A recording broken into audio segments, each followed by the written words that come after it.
When you're trying to lose weight, it's natural to rely on the scales for feedback. But when you've been trying your best with food and exercise, then you step on the scales and you've gained weight, it can feel really demoralizing. So how do you stop that number sending you into a downward spiral? I'll share a method for weighing that helps you regain control, develop a healthy relationship with the scales, and track your progress without it sending your emotions all over the place.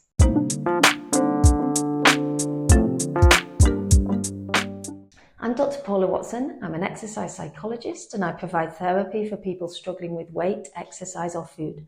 On my channel, I share psychological tips about weight loss, exercise and food to help you stay healthy and feel good about you. If you've been to Slimming World or Weight Watchers in the past, you'll be used to the concept of a weekly weigh-in. Happy faces when you lose, sad faces when you gain. This way of using the scales to judge your success or failure is inaccurate at best and mentally harmful at worst. It teaches you incorrectly that you're doing well if the scales go down, but you must have failed if the scales go up, which is why so many of my clients come to me already seeing themselves as failures. Using the scales to judge whether you've succeeded or failed is of course total rubbish. If you've been eating a healthy diet and you've been active all week, you have already succeeded, regardless of what the scales say. The problem is people expect weight loss to look like this, where actually it looks like this. And as I'm sure you already know, many factors can affect what we weigh on any given day, such as the time of day, how recently we ate, how hydrated we are, when we last went to the toilet, or when our period's due. So weighing ourselves once a week and judging our success on this is ludicrous. Yet we've all been brainwashed by the diet culture into doing this. And this diet culture has created what I call a judgment mindset for the scales. So most clients, when they start working with me, they're either weighing themselves when they feel like it, also known as when they've had a good day, weighing themselves several times a day, or not weighing themselves at all. None of these are helpful because, like the problem I've already described, they're all based on the idea that the scales are the judge of your behavior. This emotional roller coaster then influences your behavior, making it harder to stay consistent, and in turn, you're less likely to actually lose weight. So for example, you might think to yourself, oh, I've had a good day today. I'm excited to see what the scales say. So you get on the scales and to your disappointment, the scales, they haven't budged. You then feel depressed. You're filled with thoughts of, I'm a failure, this isn't working, I might as well give up. And that's that. Or imagine you avoid weighing entirely. The fear of stepping on the scales just gets greater and greater, which is fine, you say, I'll just keep avoiding them. But what about when the time comes where you have to be weighed for a hospital appointment or at the doctor's surgery? So I actually do believe it's helpful to weigh yourself regularly, particularly when you're either trying to lose weight or to maintain weight.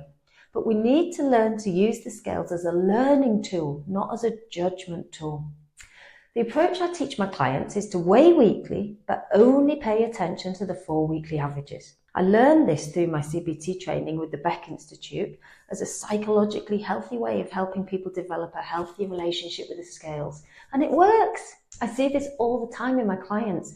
They break that emotional link with the scales and the weekly weigh becomes something of interest and curiosity, or even such a non-event that some of them start forgetting to do it. So whilst we know that weight has its limitations, so like it doesn't tell us anything about what's going on inside the body, weight trends can give us helpful data about what's happening in our bodies over time. And looking only at the 4-week averages allows for weekly fluctuations and gives us a truer picture of the direction our weight is going in. So look at this example from one of my clients. The blue line is their weekly weights. The orange line is their 4 weekly averages. So looking at it this way can also make it easier to deal with gains because you will have some weekly gains on your weight loss journey. Remember the graph I showed you before? So if you remember that each weekly weight is just a snapshot in time and that gains are a normal part of the weight loss process, you'll stay motivated to keep going instead of slipping into that downward spiral. It's also important to note that when you first start making changes to food or exercise, it might take your body some time to catch up. because our body naturally wants to preserve fat and protect our internal organs and keep everything functioning. So it tries to keep your weight stable as far as possible. You might have heard of this referred to as the set point hypothesis, which is why consistency and perseverance are so important in long-term weight loss, because the changes you make one week might not show on the scales until a couple of weeks later, which is why 4-week averages are so much more accurate. And also why there's no point analysing what you've done the previous week to try and explain a 1 pound gain, because the number on the scales might not be a gain at all. It's likely nothing to do with what you've done that week, and it may be due to so many other things than food and exercise. And even if it is a gain, remember, these are a natural part of your weight loss journey. So how do you put this weekly weighing 4-week averages into action? Step 1, choose a regular day you're going to weigh on. Step 2, for the most accurate weight, weigh yourself first thing in the morning, after you've been to the toilet, and before you've had anything to eat or drink. Step 3, regardless of what the scales say, give yourself a pat on the back for how well you're doing and carry on with your day as planned. Remember, with 4-week averages, it's actually going to be 8 weeks before you have a true picture of what your weight is doing. So this can make it easier to put the number out of your head and just get on with your day. Step 4, record your measurements wherever you'd like. I like to use an Excel spreadsheet, so I have one column where I have the date, a second where I put the weekly weights, then a third where I merge the cells for 4-week averages. You can do this by highlighting the cells you want to merge, right-clicking on Format Cells, select Alignment, select Merge Cells, and then click OK. You then need to put a formula in this cell. So if you type equals, then average, then open bracket, put your mouse in the cell at the start of the 4 weeks and drag it down, then close bracket. Then as you type your weekly weights in, the average will be automatically calculated. And if your judgment mindset's been ingrained for years, even decades, you'll find those thoughts of failing will keep popping up. Don't worry, this is okay and it's normal. The important thing is that you don't let those thoughts affect your behaviour. Here's a diagram that I use with my clients to help them prepare for getting on the scales each week.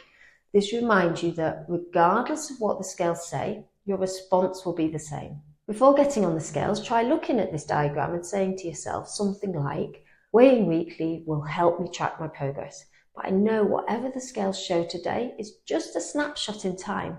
I'll only be able to see real change with 4-week averages. Then afterwards, regardless of whether the scales show a weekly loss, gain, or stay the same, say to yourself, this is only a snapshot in time, and lots of things can affect my weight on any given day.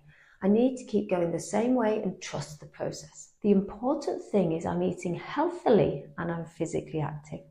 And I'm still the same person with all my good qualities, regardless of what the scales say. These are, of course, just examples. You might like to screenshot this diagram or pause the video now to write yourself a personal phrase to use before and after you get on the scales. This will help keep you motivated, and over time, you'll find your negative emotional responses to the scales start to disappear. So remember, use the scales to learn, not to judge. If you found this video helpful, you might like to subscribe to my channel and check out my video on how to lose weight healthily and sustainably.